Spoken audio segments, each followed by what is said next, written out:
وآل محمد وعجل فرجهم۔ اچھا یہ میں اپنا پیٹرن بھی عرض کرتا چلوں آپ کی خدمت میں، وہ یہ ہے کہ میں کنونس ہوتا جا رہا ہوں کہ جو ماڈرن ڈاکٹرز ہیں یہ زیادہ بہتر کرتے ہیں۔ پہلے زمانے کے ڈاکٹرز مریض کا علاج کرتے وقت اس کو بتاتے نہیں تھے کہ ہم کیا بیماری دیکھ رہے ہیں، ڈائگنوز کر رہے ہیں، کیا علاج کر رہے ہیں، بتاتے نہیں تھے، اسے ایسے ہی کھلاتے رہتے تھے اور وہ بیچارہ یوں ہی چلتے چلتے صحیح ہو جاتا تھا۔ پھر ابھی جو ماڈرن ڈاکٹرز ہیں وہ کہتے ہیں نہیں بھائی، اگر اس کو کینسر ہوا ہے اسٹریٹ فارورڈ اس کو بتا دو کہ بھائی ہوا ہے، اور جو ہم علاج کرنے والے ہیں وہ یہ کرنے والے ہیں، چاہے اس کو شوق ہو یا نہ ہو لیکن بتا دو بہتر ہے۔ اب مجھے یہ سمجھ میں آیا کہ ہم مولویوں کو بھی یہی کرنا چاہیے، جو اوپر سے بیٹھ کے کرنا ہے اسٹریٹ فارورڈ بتا دو میں یہ کرنے والا ہوں، ٹھیک ہے؟ یہ علاج کے لیے زیادہ آسان لگا، مجھے کام کے لیے آسان لگا، تو میں اس بیچ میں درود بھی بھجواتا ہوں تاکہ اللہ سے مدد کروں کہ خدا تو ہی کروانے والا ہے ورنہ ہم تو نہیں کر سکتے تھے۔ درود بھیجے محمد و آل محمد محمد وآل محمد وعجل فرجهم۔ یہ مثال میں پہلے بہت دفعہ دیتا ہوں، ابھی موضوع کے حساب سے پھر اس کو لے کر آؤں۔ پیٹرن میرا یہ ہے، بتاتا چلوں پھر مثال پہ آؤں گا۔ پہلے پیٹرن کیا ہے؟ پیٹرن یہ ہے کہ ہم مجلس کے شروع میں بالکل ٹاپک کے اوپر اسٹریٹ فارورڈ نہیں جائیں گے، ٹھیک ہے؟ تھوڑا سا کوئی ایسی بات کہیں گے جو ہمیں کہنا بہت ضروری ہے، بعد میں 5-10 منٹ اس کو کہنے کے بعد پھر ٹاپک کی طرف لے کر آئیں گے، ٹھیک ہے؟ اس میں یہ ہوتا ہے کہ بعض چیزیں بہت امپورٹنٹ ہوتی ہیں کہنے کے لیے، لیکن اگر ٹاپک کو ہی صرف لے کر چلیں تو وہ مس ہو جاتی ہیں، اور اگر کنٹینیوٹی کو بھی سیو کرنا ہے تو ہم شروع میں ایسی بات کہیں گے جو امپورٹنٹ ہے، پھر اس کے بعد اس کو ٹاپک کی طرف لے کر آئیں گے۔ تو ابھی وہ بات ہے جو بہت امپورٹنٹ ہے وہ کہنی ہے۔ میں ایک مثال دیتا ہوں، وہ یہ کہ اللہ کے رسول کسی کو بھی کسی پوسٹ کے اوپر ڈیزگنیٹ کرتے تھے، اپوائنٹ کرتے تھے، اسٹینڈرڈز کیا تھے؟ ہمیں بھی وہی اسٹینڈرڈ پہ چلنا ہے، اور اگر ہم ان اسٹینڈرڈز پہ نہیں چلیں گے تو کیا ہوگا؟ پھر ہمیں نقصان اٹھانا پڑے گا، کیونکہ اگر اللہ کے رسول نے کوئی اسٹینڈرڈ دیا تھا تو وہ امپورٹنٹ ہوگا، اس کی بہت ضرورت بھی ہوگی، اور اگر ہم اس کو فالو نہیں کریں گے ہمیں اس کے رزلٹ میں کہیں نہ کہیں کوئی خرابی دیکھنی پڑے گی، تھوڑی مدت میں یا لمبی مدت میں۔ اب دیکھ لیں، میں اپنے طور پہ سوچتا ہوں، فرض کرو میں نے مسجد بنائی ہے، میں نے مسجد بنا لی ہے، مجھے مسجد میں اذان دلوانی ہے۔ کس سے اذان دلواؤں؟ جس کی زبان خراب ہے یا جس کی زبان اچھی ہے؟ زبان اچھی ہے۔ آپ خود دیکھو، اب آپ میرے پاس صرف جواب مت دیجیے گا، اپنے نفس سے پوچھے گا۔ اگر آپ نے مسجد بنائی ہے، آپ کو مسجد میں ایک آدمی سے اذان دلوانی ہے، آپ کس سے اذان دلوائیں گے؟ جس کی آواز خراب ہے، جس کی آواز اچھی ہے؟ بہت اچھی ہے۔ جس کی اپیرنس خراب ہے یا اپیرنس اچھی ہے؟ تو تھوڑی بہت تو لگے کہ ٹھیک ہے ایک آدمی کھڑا اذان دے رہا ہے۔ اچھا، جس کو سوسائٹی میں آلریڈی رسپیکٹ ملی ہوئی ہے یا کوئی رسپیکٹ نہیں ملی ہوئی، آپ کس سے پڑھوائیں گے؟ صحیح ہے؟ اللہ کے رسول نے اس سے پڑھوایا جس کی زبان خراب، اپیرنس کوئی اچھی اپیرنس نہیں، سوشل رسپیکٹ کے حساب سے تقریباً نل اسکور ہے، صحیح ہے؟ اس کے بعد اللہ کے رسول نے کہا نہیں اذان یہ دے گا۔ اچھا، اب میں اس کے اوپر ایک اور بات بڑھا دیتا ہوں، اناؤنسمنٹ کے حساب سے جن ایکسپرٹیز کی ضرورت ہے ان میں سے کوئی بھی حضرت بلال میں نہیں ہے۔ اناؤنسمنٹ کے حساب سے کچھ ایکسپرٹیز چاہیے نا بھئی، اگر آپ کو ڈرائیونگ کرنی ہے تو آپ کہیں گے بھئی ڈرائیور کے اندر یہی ایکسپرٹیز ہونی چاہیے، صحیح ہے؟ جہاز چلانے میں یہ بھی ایکسپرٹیز۔ اناؤنسمنٹ کی ایکسپرٹیز کیا ہے؟ اناؤنسمنٹ کی ایکسپرٹیز یہ ہے کہ بھئی اس کی زبان فیئر ہو، آدمی سنے تو اس کو اچھا لگے۔ مثلا اگر میں آپ کے سامنے ابھی بات کروں، میری پروننسیشن اچھی نہ ہو آپ کی اردو زبان کے اندر، انگلش کی اچھی نہ ہو تو چل جائے گی چونکہ وہ ابھی زبان میڈیم ہے ہی نہیں، لیکن اردو کی پروننسیشن اگر خراب ہو آپ کو برا لگے گا، آپ کہیں گے بھئی یہ کیسے بول رہا ہے؟ تو کوئی اور لاؤ جس کی زبان فیئر ہو۔ اور اللہ کے رسول نے کیا کیا؟ وہاں انہوں نے کسی ایک بھی اس اسٹینڈرڈ کا خیال نہیں کیا جو ہمارے اسٹینڈرڈ ہیں، صحیح ہے؟ اچھا، انہوں نے کس اسٹینڈرڈ کا خیال کیا؟ صرف ایک کام، یہ اس کے اندر تقوی پرہیزگاری، اللہ کا بندہ کتنا ہے؟ اللہ کا بندہ ہے تو یہ اذان دے گا، صحیح ہے؟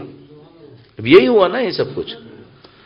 اب میں آپ سے ایک بات پوچھوں گا، اس اناؤنسمنٹ میں میننگز ڈیلیور نہیں ہونے تھے، صرف ورڈز تھے، already set piece of word ہے جس کی اناؤنسمنٹ ہونی ہے، اس میں انہوں نے کہا اس میں بھی مجھے تقویٰ چاہیے، اور ممبر پہ بٹھانے کے لیے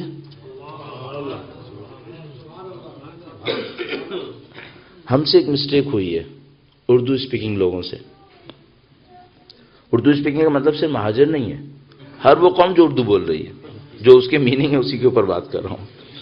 جو اردو بولنے والے لوگ ہیں ان سے ایک مسٹیک ہوئی 25-30 سال پہلے، اس سے بھی زیادہ لے لو۔ وہ کیا ہوا، ہم نے ممبر پہ بٹھانے کا اسٹینڈرڈ اچھی اردو رکھ لیا، اسپیکنگ پاور، بہترین خطیب ہو۔ ہم نے 25-30 سال پہلے یہ کام کیا تھا۔ 25-30 سال پہلے، اس سے بھی پیچھے لے جاؤ، اسٹینڈرڈ کو علم نہیں رکھا تھا، تقویٰ پرہیزگاری نہیں رکھی تھی، صرف ایک اسٹینڈرڈ بنایا تھا، اس کو ممبر پہ بٹھاؤ جس کی اوریٹری، خطابت زبردست ہو۔ صحیح ہے، ہم نے اس کا نقصان بہت اٹھایا ہے۔ جو اردو اسپیکنگ کمیونٹی ہے، ناٹ مہاجرین، جو بھی اردو بولنے والا ہے، پاکستان، انڈیا، بنگلہ دیش، فلاں فلاں، ان سب نے اس کا نقصان اپنی اپنی کمیونٹیز میں بہت اٹھایا ہے۔ بہت چیلنج لینے پڑ گئے ہم کو اپنی اس غلطی کی وجہ سے۔ دونوں ہاتھ جوڑ کر 10 بستہ کہہ کر بھی، کر کے بھی، اب آپ انگلش میں یہی کر رہے ہو۔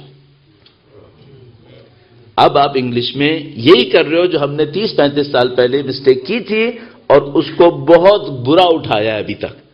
اب آپ یہی کر رہے ہو، اور مجھے ڈر یہ ہے کہ اگر آپ کا کام یہی چلا، پھر 30 سال بعد آپ کو اس اسٹیج پہ آنا پڑے گا جس پہ ہم آئے بڑی مصیبت کی وجہ سے۔ بہت مصیبت اٹھائی ہم نے۔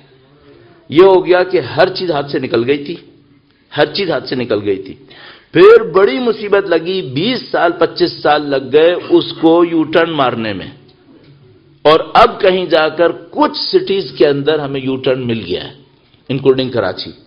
اب کہیں جا کر ہوا ہے کہ تمام بڑے ممبر کے اوپر پھر دوبارہ اب خطابت کے بجائے علم کی بات ہونا شروع ہو گئی ہے۔ مجھے ڈر یہ ہے آپ یہی کر رہے ہو انگلش میں، آپ انگلش میں یہی کر رہے ہو۔ اچھا، ایکسکیوز کیا ہوتی ہے؟ ایکسکیوز یہ ہوتی ہے کہ بہت معذرت کے ساتھ، لگتا ہے پورا دن ہاتھ جوڑتا رہا۔ ایکسکیوز ہمارے پاس یہ تھی کہ دیکھو دین تو ہمیں لینا ہے، لیکن اگر تھوڑا سا مزہ بھی آئے تو اچھا نہیں ہے۔ ایکسکیوز یہ تھی۔ اس میں کراچی میں اس ٹائم میں 35 سال پہلے، تقریباً 30-35 سال پہلے، جو اردو زبان اچھی بولنے والے تھے وہ معمولاً اہل علم نہیں تھے، اور جو اہل علم تھے وہ معمولاً اردو زبان اچھی نہیں بولتے تھے۔ اچھا، اب وہ جو اردو زبان اچھی نہیں بولتا تھا وہ اہل علم تھا، اہل تقویٰ بھی ہو، وہ جاتا تھا ممبر کے اوپر، پبلک کو مزہ نہیں آتا تھا، پبلک کو مزہ نہیں آتا تھا۔ اب پبلک کے سامنے 2 آپشنز آ گئے، یا تو بغیر مزے کے دین لے لو، یا مزہ لے لو اس امید پہ کہ شاید دین بھی مل ہی جائے گا۔ انہوں نے سیکنڈ آپشن لیا، سیکنڈ آپشن لیا کہ ابھی ہم اس کو لے آتے ہیں جس سے مزہ آئے گا، اس کے بعد شاید یہ دین دے دے گا۔ اچھا، وہ جو آنے والا تھا اس کو بھی اچھی طرح پتا تھا یہ مجھے دین کی خاطر نہیں لائے ہیں، مزے کی خاطر لائے۔ وہ مزہ دیتا رہا اور دین جاتا رہا۔ یہ 25-30 سال یہ چلا ہے۔ اس کے بعد یہ ہوا کہ ہماری جو پبلک تھی اس کا انٹلیکچوئل اسٹینڈرڈ کہیں سے کہیں نیچے چلا گیا۔ آخر میں آ کر ہم لوگوں نے پناہ مانگی کہ بھائی اللہ کا واسطہ ہمیں دین چاہیے، ہمیں دین دے دو۔ سب نے پناہ مانگی۔ پھر اس کے بعد دشمنوں نے بھی بہت کچھ کیا، تب کہیں جا کر وہ سارا کا سارا پیچھے گیا معاملہ۔ اب یہ بات ہوئی کہ نہیں بھائی، ایسا ہے زبان کیسا بھی ہو، دین مل جائے بس اس کے اوپر کافی ہے۔ صحیح؟ ابھی آپ کو اگر ٹرائی کرنا ہے بسم اللہ ٹرائی کرو، لیکن 30 سال بعد پچھتانا پڑے گا، 30 سال بعد پچھتانا پڑے گا۔ ابھی سے اسٹینڈرڈ صحیح کر لو، متقی پرہیزگار کو بٹھا لو، متقی پرہیزگار کو پہلے دیکھو، زبان کو بعد میں دیکھ لو، آپ کا کام چل جائے گا۔ ویسے اگر آپ نہیں مانو گے، میں نے آپ کو بتایا ایک ایکسپیرینس ہم لوگ بہت بڑی تعداد میں کر چکے ہیں۔ اچھا، ہماری تعداد کتنی تھی؟ وہ جو اردو بولنے والے تھے 10s of millions، انہوں نے یہ ایکسپیرینس کیا تھا. Tens of million. آپ کی تعداد تو بہت کم ہے اس کے مقابلے میں. ٹھیک ہے, تو آپ کی تو خرابی نظر آتے آتے بھی بہت ٹائم لگے گا. آپ تو بگڑتے بگڑتے پتہ نہیں کہاں پہنچ جاؤ گے, تب پتہ چلے گا کہ یہاں کچھ ہو گیا ہے. اچھا, ہم لوگوں کے ساتھ ایک اور خوبی بھی تھی. ہمارے اگینسٹ ہم 20% تھے, ہمارے اگینسٹ ایک اور پارٹی 80% تھی. جب ہمارا کام خراب ہونا شروع ہوا تو وہ 80% الرٹ ہو گئے. وہ 80% الرٹ ہوئے, انہوں نے اپنی ایکٹیویٹی فل سوئنگ میں شروع کر دی. ان کی ایکٹیویٹی کے نتیجے میں جو ہمیں لاسز ہوئے, اس سے ہمیں جاگنے میں مدد مل گئی کہ بھائی کچھ خراب ہو گیا ہے. آپ کی خرابی پر کوئی اپوننٹ چیلنج کے لیے بھی نہیں آئے گا. آپ مشغول رہیں گے اور نہیں معلوم کہاں پہنچیں گے. مجھے اس کا خطرہ ہے. میں نے کہا آپ کی خدمت میں عرض کر دوں, بہت سخت بات تھی, دوسرے دن نہیں کہنی تھی. یہ تیسرے چوتھے دن پانچویں دن جا کے, یا آخری دن میں کبھی کہہ دینا چاہیے تھا, لیکن شروع میں ہی غلطی سے کہہ دیا ہے. تو میں 2 دفعہ تو معافی کر لی ہے, تیسری دفعہ اور معافی مانگتا ہوں.